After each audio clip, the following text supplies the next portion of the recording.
అందరికీ నమస్కారం అండి. Welcome to bone smart with doctor Tulsiram YouTube channel. నేను మీ ఆర్థోపెడిక్ సర్జన్ డాక్టర్ తులసిరామ్ ని. సో ఇవాళ మనం చెప్పుకోబోయే టాపిక్, మన ఇంట్లో ప్రతి వాళ్ళకి ఏజ్ తో సంబంధం లేకుండా యంగ్స్టర్స్ దగ్గర నుంచి ముసలి వాళ్ళ దాకా అందరూ ఏదో ఒక టైంలో వాళ్ళ లైఫ్ లో ఈ ప్రాబ్లం ఫేస్ చేస్తుంటారు. అదే మెడ నొప్పి. సో మీరు గనక మెడ నొప్పితో ఇబ్బంది పడుతున్నా, అది మెడ నొప్పే కదా అని అనుకుంటే లోపు అది చేతికంతా జాలు నొప్పి లాగా వచ్చి చెయ్యి అంతా కూడా మీకు ఇబ్బంది కలెక్ట్ చేస్తున్నా, దయచేసి ఈ వీడియో చూడండి. ఈ వీడియో మీకోసం. ఇప్పుడు మనకి మెడ నొప్పి అంటే ఏదో ఒక కారణం చేత మనకి ఒత్తిడి వల్ల గానీ, ఎక్కువ పని చేయడం వల్ల గానీ, స్ట్రెస్ వల్ల గానీ, ఒత్తిడి అంటే మనకి మనం బరువు మోసినప్పుడు పడే ఒత్తిడి వేరు, సైకలాజికల్ గా పడుతున్న ఒత్తిడి వల్ల కూడా మెడ నొప్పి వస్తుందండి. సైకోసోమాటిక్ ప్రాబ్లం అంటాం. చాలా మందికి ముందు చిన్న మెడ నొప్పి మొదలవుతుంది, భుజం నొప్పి, ఇక్కడ నుంచి ఇటంతా నొప్పి అంటారు. అది పోను సడన్ గా చెయ్యంతా జాలు నొప్పి లాగా మొదలవుతుంది. చెయ్యంతా లాగేస్తున్నట్టు, మొద్దుబారినట్టు అనిపిస్తుంది. ఒకనొక రోజు చిన్న వంటింట్లో పని చేసుకోవడం కూడా కష్టం అయిపోతుంది. చిన్న బరువు ఎత్తలేకపోతున్నాం అని చాలా మంది కంప్లైంట్ చేస్తారు. యూజువల్ గా ఇదే మనకి సర్వైకల్ డిస్క్ బల్జ్ అంటాం. ఇది మనకి నార్మల్ ఎనాటమీ ముందు చూసుకుంటే మనకి మెడలో 7 వర్టిబ్రాలు ఉంటాయండి. వెన్నెముకలు 7 ఉంటాయి. ఇది మన మొత్తం వెన్నె పూస అన్నమాట. ఇది సర్వైకల్ వర్టిబ్రా, ఈ థొరాసిక్, కింద నడుము భాగం లంబార్ వర్టిబ్రా అంటాం. ఈ సర్వైకల్ వర్టిబ్రా 7 వర్టిబ్రా ఉంటాయి.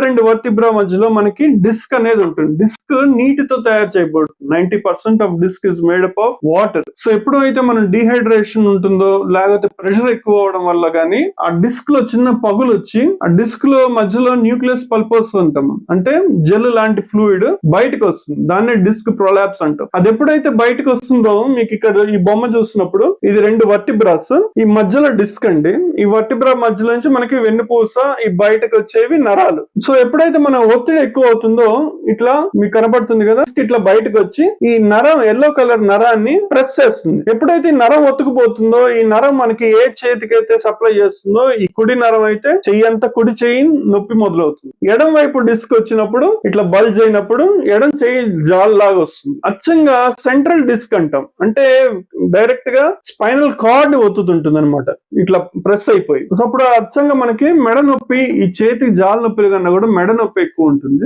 సో కారణాలు, డిస్క్ బయటకు రావడానికి కారణం ఏంటంటే, యూజువల్ గా బరువు పనులు సడన్ గా వెయిట్స్ ఎత్తినప్పుడు గానీ, యంగ్స్టర్స్ ఎస్పెషల్లీ యంగ్స్టర్స్ లో అయితే బరువు మోయడం వల్ల వస్తుంది, అదే సడన్ జర్కీ మూవ్మెంట్స్ వల్ల. అదే ముసలి వాళ్ళు అయితే 2 ఎముకల మధ్యలో ఇక్కడ జాయింట్ ఉంటుంది అనమాట, ఫెసిటల్ జాయింట్ అంటాం. ఈ జాయింట్ అరిగిపోయి ఆర్థరైటిక్ చేంజెస్ వల్ల, డీజనరేటివ్ చేంజెస్ వల్ల వాళ్ళకి నొప్పి వస్తుంది. అంటే అందరి ఏజెస్ నొప్పి ఉంటుంది, కానీ ఒక్కొక్కరికి వచ్చే నొప్పి కారణం ఒకటి ఉంటుంది అనమాట.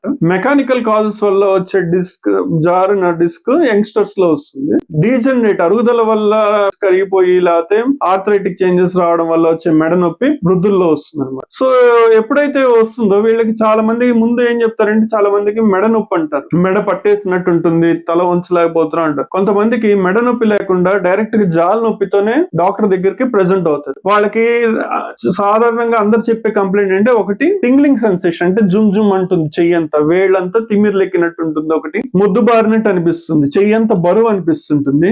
అదే క్రమంగా over period of 1 week 2 weeks వాళ్ళకి ఏంటంటే చెయ్యంతా హెవీ అయిపోయి, బరువు చిన్న పెన్సిల్ కూడా పట్టుకోవడానికి వాళ్ళకి చాలా బరువు అనిపిస్తుంది. వాళ్ళ చెయ్యి వాళ్లే పైకి ఎత్తలేరు అనమాట. చెయ్యి అంతా వీక్ అనిపిస్తుంది. ఎందుకంటే మనకి ఈ నరం మజిల్స్ అన్ని సప్లై చేస్తుంది. ఎప్పుడైతే మజిల్ సప్లై చేసే నరం దెబ్బతింటుందో మెడలో డిస్క్ వల్ల, మజిల్స్ అన్ని వీక్ అయిపోయి పెరస్థీషియా అంటే అబ్నార్మల్ సెన్సేషన్, దాని వల్ల ఏమవుతుందంటే తిమ్మిరెక్కినట్టు, మొద్దుబారిన ఫీలింగ్ వస్తుంది అనమాట. సో ఈ కారణాలు పేషెంట్ కంప్లైంట్ చేస్తున్నప్పుడు ఖచ్చితంగా మనకి సర్వైకల్ డిస్క్ బల్జ్ ఉంది అని మనం క్లినికల్ గా నిర్ధారిస్తాం. సో ఎక్స్రే లో మనం చూసినప్పుడు యంగ్స్టర్స్ లో యూజువల్ గా ఎక్స్రే మనకి ఇట్లా ఈ బొమ్మలో కనబడినట్టే ఉంటాయి. బోన్స్ అన్ని క్రమంగా కర్వేచర్ మెయింటైన్ అయి ఉంటాయి. ఇట్లా వంపులో ఉంటుంది అనమాట మెడ. సర్వైకల్ స్పైన్ వంపులో ఉంటుంది. ఎప్పుడైతే అది అరికదల వల్ల కానీ, లేకపోతే మజిల్స్ స్ట్రెయిన్ అవడం వల్ల దాని నార్మల్ కర్వేచర్ పోతుందో, మెడ ఎప్పుడు ఇట్లా స్ట్రైట్ అయిపోతుంది. ఇట్లా స్ట్రైట్ గా ఎక్స్రే లో కనపడితే అది అంత అన్హెల్దీగా ఉంది అని అర్థం అనమాట. అనమాట. అంటే మజిల్స్ అన్ని బాగా స్ట్రెయిన్ అయి ఉన్నాయి అనేది అదొకటి మనం ఎక్స్రేలో చూడగలం. డిస్క్ జారిందా లేదా అనేది మనకి ఎక్స్రేలో కనబడుతుంది. దానికి మనం ఎంఆర్ఐ స్కాన్ తీయించాలి. ఎంఆర్ఐ ఆఫ్ సర్వైకల్ స్పైన్ తీస్తే మనకి ఏ లెవెల్లో డిస్క్ జారింది, ఇక్కడ C5 C6 C7 ఈ రెండు levels most common levels of disc bulged cervical vertebra. ఈ C5 C6 లో లేకపోతే వేరే ఇంకెక్కడైనా డిస్క్ జారిందా అనేది మనం ఎంఆర్ఐ తీసి చూస్తే తెలుస్తుంది. ఎంత పెద్ద డిస్క్ జారింది, పై లెవెల్లో నరం ఒత్తుకుంటుందా, డిస్క్ కింద లెవెల్లో ఒత్తుకుంటుందా, డిస్క్ అటువైపు చూడండి, ఇక్కడ మనం బొమ్మలు చూసినప్పుడు ఇట్లా బల్జ్ అయినప్పుడు ఈ నరం దీని కిందకి ఒత్తుకుంటుందా, లేకపోతే పైన నరం పైనుంచి వస్తున్న నరం డిస్క్ వల్ల ఒత్తుకుంటుందా అని అన్ని మనం ఎంఆర్ఐ లో చూడొచ్చు. సో ఫైనల్ గా మనం ఎప్పుడు క్లినికల్ గా డయాగ్నోస్ చేసి ఆ క్లినికల్ డయాగ్నోసిస్ మనకి ఎంఆర్ఐ తో కూడా కోరిలేట్ అయినప్పుడు మనం ఫస్ట్ ట్రీట్మెంట్ ఏంటంటే మందులు పెడతాము. కన్సర్వేటివ్ ట్రీట్మెంట్ అంటాం. ఫస్ట్ మందులు, physiotherapy and things that we need to avoid, ఏమేమి చేయకూడదు, ఈ జాగ్రత్తలు తీసుకొని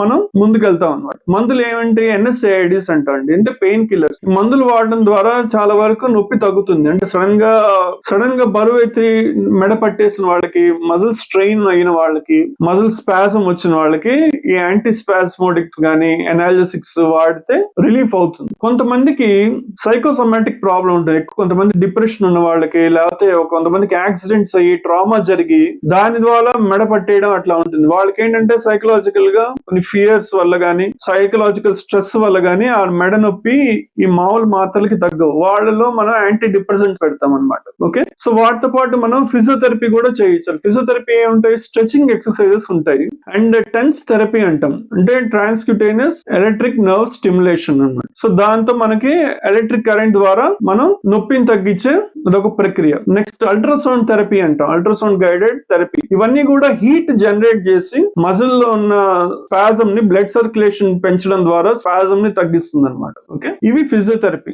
స్ట్రెచింగ్ ఎక్సర్సైజెస్ మనం ఎక్స్క్లూజివ్ గా ఇంకో వీడియోలో మీకు చెప్తాను.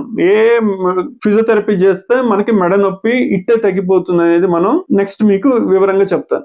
ఏమేం చేయకూడదంటే ఎస్పెషల్లీ దిండు వాడకుండా ఉండాలండి. ఎక్కువ మెడ పట్టేసి ఇట్లా వంచినప్పుడు, పడుకునేటప్పుడు దిండు తీసి పడుకున్నప్పుడు ఏమవుతుందంటే మనం డైరెక్ట్ బెడ్ మీద ఇట్లా తల పెట్టినప్పుడు పోస్చర్ మెయింటైన్ అవుతుంది. ఇట్లా ఎప్పుడైతే మెడ ఉంచుతామో పోస్చర్ మెడంతా స్ట్రైట్ అయిపోయి స్పాజం ఎక్కువ అవుతుంది, తగ్గదు. ఒకటి, ఫోన్ గానీ, కంప్యూటర్ గానీ, ల్యాప్టాప్ మనం మన ఐ లెవెల్లో పెట్టుకొని చూడాలి, ఇట్లా చూడాలి. అంతేగాని మనం ఫోన్ టేబుల్ మీద ఇట్లా పెట్టుకొని చూస్తున్నప్పుడు ఏమవుతుందంటే మనం అందులో లీనం అయిపోయి తెలియకుండా మనం ఇట్లా తల ఉంచుతూ ఉంటాము. తద్వారా మెడల నరాలన్నీ ఇంకా ఒత్తుకుపోతుంటాయి అన్నమాట. ఇది మొబైల్ వల్ల కలిగే మెడ నొప్పులు. అవి ఇప్పుడు చాలా మందికి సాఫ్ట్వేర్ ఎంప్లాయీస్ కానీ, నార్మల్ ఇంట్లో ఫోన్ చూసుకుని ఎవరికైనా కూడా ఈ మెడ సంబంధించిన ఇబ్బందులన్నీ మొబైల్ ఫోన్ ద్వారానే వస్తున్నాయి. ఎందుకంటే ఇది పోస్చర్ ప్రాబ్లం వల్ల అనమాట. పోస్చర్ వల్ల మెడ నొప్పి వస్తుంది, నడు నొప్పి కూడా వస్తుంది. అందుకే అప్రైట్ పోస్చర్ ఎప్పుడు మెయింటైన్ చేయాలి. మీరు ఏ పొజిషన్ లో ఉన్నా కూడా నిటారుగా కూర్చోవడం, తల ఎప్పుడు ఎత్తు పెట్టుకొని తల ఎత్తి చూడాలన్నమాట. తెలియకుండా మనం ఇట్లా వంగిపోతున్నప్పుడు అంతా మెడల నరాలు ఒత్తుకుంటాయి. వాటర్ బాగా తీసుకోవాలండి. జనరల్ మెజర్స్ లో ఇంకొకటి ఏంటంటే డీహైడ్రేట్ అవ్వకూడదు. వాటర్ బాగా తీసుకోవడం వల్ల ఏమవుతుందంటే, ఒకటి మన బాడీ ఫ్లూయిడ్స్ మెయింటైన్ అయ్యి ఏమైనా టాక్సిన్స్ ఉన్న బాడీలో, లేకపోతే ఇన్ఫ్లమేషన్ ఉన్నా కూడా అంతా ఎక్స్క్రీట్ అయిపోతుంది. మన బాడీ కిడ్నీస్ ఫ్లష్ అవుట్ చేయడం వల్ల మనకి హెల్దీగా ఉంటుంది. దానివల్ల మీకు డిస్క్ కూడా హెల్దీగా ఉంటుంది. ఒకటి, ఫ్రూట్స్, గ్రీన్ లీఫ్ వెజిటబుల్స్ తీసుకోవడం వల్ల కూడా మనకి విటమిన్ B12 లభిస్తుంది. అట్లాగే ఎగ్, ఇది విటమిన్ B12 అంటే నర్వ్ హెల్త్ మెయింటైన్ అవుతుంది. నరానికి సంబంధించిన బలం విటమిన్ B12 ఇస్తుంది మనకి. ఓకే, సో ఇట్లాంటి జాగ్రత్తలు హెల్త్ ఫుడ్ రీత్యా కూడా మనం మన మెడని కాపాడుకోవచ్చు. అట్లాగే బోన్స్, మెడలో డిస్క్ ఒకటే కాదు, వెన్నెముకలు కూడా వీక్ అయిపోతే ఆస్టియోపోరోసిస్ గానీ, ఆస్టియోపీనియా వల్ల గానీ మనకి మెడ నొప్పి వస్తుంది పెద్దవాళ్ళు. అందుకని బోన్ స్ట్రాంగ్ ఉంచుకోవడానికి కాల్షియం రిచ్ డైట్ తీసుకోవాలి. Vitamin D sunlight exposure, vitamin D fortified foods తీసుకోవాలి. దీనికి సంబంధించిన వీడియో కూడా మనకి ఏ ఆహార పదార్థాలు తీసుకుంటే మనకి కాల్షియం లభిస్తుంది అనేది కూడా మన యూట్యూబ్ ఛానల్లో ఉంది, మీరు చూడొచ్చు. ఇంకొకటి, టాక్సిన్స్ మనం తీసుకోకుండా ఆపాలండి. టాక్సిన్స్ అంటే ఏంటి, సిగరెట్ స్మోకింగ్ వల్ల, ఆల్కహాల్ ఇంటేక్ వల్ల కూడా మనకి నర్వ్ డీజనరేషన్ అండ్ బోన్స్ లో కాల్షియం లాస్ ఏర్పడుతుంది. బోన్స్ కూడా బ్రిటిల్ అయిపోతాయి, బోన్స్ ఆస్టియోపోరోటిక్ అయిపోతాయి over period of time. Ageing fast అయిపోతుంది. అంటే మనం 60 ఏళ్లకి ముసలి వాళ్ళగా కనపడేది మనం చిన్నగా ఈ బాడీలో టాక్సిన్స్ అన్ని పేరుకుపోయి లివర్ సరిగ్గా పనిచేయకపోవడం వల్ల, కిడ్నీ చిన్నగా దెబ్బతినడం వల్ల, మధుమేహం తొందరగా రావడం వల్ల, వీటన్నిటి వల్ల కూడా నరాలు దెబ్బతిని న్యూరోపతి ఏర్పడుతుంది. ఈ న్యూరోపతి ఏర్పడడం వల్ల ఏంటి, ఒకవేళ డిస్క్ లేకపోయినా కూడా మనకి జాలు నొప్పి, ఈ చెయ్యి తిమ్మిర్లెక్కడం, ముద్దుబారితనం అవన్నీ కూడా నరాలు స్వతహా దెబ్బతింటున్నాయి. ఎందుకని స్మోకర్స్, ఆల్కహాలిక్స్ లో ఈ ఇష్యూ ఏర్పడుతుంది అనమాట. సో హెల్దీ ఫుడ్ తీసుకోవాలి, చెడు పదార్థాలు తీసుకోకూడదు. ఆయిల్ ఫుడ్స్, సాల్టీ ఫుడ్స్, ఎక్కువ మీట్ కూడా తీసుకోకపోవడం మంచిదండి. ఎందుకంటే యూరిక్ యాసిడ్ లెవెల్స్ పెరిగి అవి ఇన్ఫ్లమేషన్ కాజ్ చేస్తాయి. అది కూడా మనకి సర్వైకల్ డిస్క్ ప్రాబ్లం కి ఒక కారణం అవుతుంది. సో ఇలాంటి జాగ్రత్తలు తీసుకోవాలి. సో వీటితో మనం మెడ నొప్పిని తగ్గించే ఇవన్నీ సూచనలు. ఎన్ని చేసినా తగ్గకపోతే మనం ఎంఆర్ఐ తీసుకొని, ఎంఆర్ఐలో డిస్క్ బాగా పెద్దగా ఉందనో లేకపోతే ఇట్లా ఉన్నప్పుడు మనం కన్సల్టెంట్ ఆర్థోపెడిక్ సర్జన్ కానీ స్పైన్ సర్జన్, న్యూరో సర్జన్ కి చూపించుకొని వాళ్ళ సలహా మేరకు సర్జరీ చేయించుకోవచ్చు. సర్జరీ ఏంటంటే anterior cervical discectomy and fusion అంటాం. ఇక్కడ ముందు నుంచి మనకి ఘాట్ పెట్టి సర్జరీ చేసి ఆ డిస్క్ తీసి ఈ పైన కింద వర్టిబ్రేకి ఇట్లా ప్లేట్ వేసి బిగిస్తారనమాట, మధ్యలో ఎముక పెట్టి కాల్షియం అట్లా. సో ఇలాంటి సర్జరీ కూడా చేసుకోవచ్చు. అయితే 90% పేషెంట్స్ కి సర్జరీ లేకుండానే తగ్గిపోతాయి. ఎందుకంటే ఇవన్నీ మెకానికల్ ప్రాబ్లమ్స్, మన ఈటింగ్ హ్యాబిట్స్ వల్ల వచ్చే ప్రాబ్లమ్స్, మన డైలీ మనం ఫోన్ చూడడం వల్ల వీటి వల్ల వచ్చే ప్రాబ్లం కాబట్టి ఇవన్నీ మనం రెక్టిఫై చేసుకుంటే 90% అందరికి తగ్గిపోతుంది వితౌట్ సర్జరీ. సో సర్జరీ చేయించుకోవాలా వద్దా అని భయంతో ఎంఆర్ఐ తీయించుకోకుండా, లేకపోతే టాబ్లెట్ వేసుకుంటే ఏమవుతుంది అని భయపడి డాక్టర్ ప్రిస్క్రిప్షన్ ఇచ్చినా వేసుకోకుండా ఉంటే ఆ చిన్న చిన్న నొప్పులే తర్వాత పెద్ద ప్రాబ్లం కి దారి తీస్తాయి. ఏమవుతుంది, వేసుకోకుండా మీరు నొప్పి భరిస్తే ఏమవుతుందంటే ఆ చిన్న డిస్క్ కొన్నిసార్లు సడన్ గా పెద్దదై కంప్లీట్ గా నరం ఒత్తుకుపోయి తిమ్మిర్లు అత్యధికంగా అయిపోయి చెయ్యి పనిచేయడం ఆగిపోతుంది. లేదు అంటే వెన్ను పూసనే ఒత్తేసి మనకి చేతులు పడిపోయే అవకాశం కూడా కొంతమందిలో ఉంటుంది. ఇలాంటి సమస్యలు రాకుండా మీరు ఇనీషియల్ గా మీకు ఎప్పుడైతే ఫస్ట్ సిమ్టమ్ కనపడిందో ఇమీడియట్ గా డాక్టర్ చూపించుకోవాలి, డాక్టర్ తో ఫాలో అప్ అవ్వాలి. మీకు తగ్గుతుందో లేదా, లేకపోతే మీరు వేసుకున్న టాబ్లెట్స్ కి ఏమైనా సైడ్ ఎఫెక్ట్స్ వచ్చినా కూడా మీరు డాక్టర్ ని సంప్రదించాలి. మీరు మళ్ళీ మీ ఓన్ గా డెసిషన్ తీసుకొని మార్చారనుకోండి,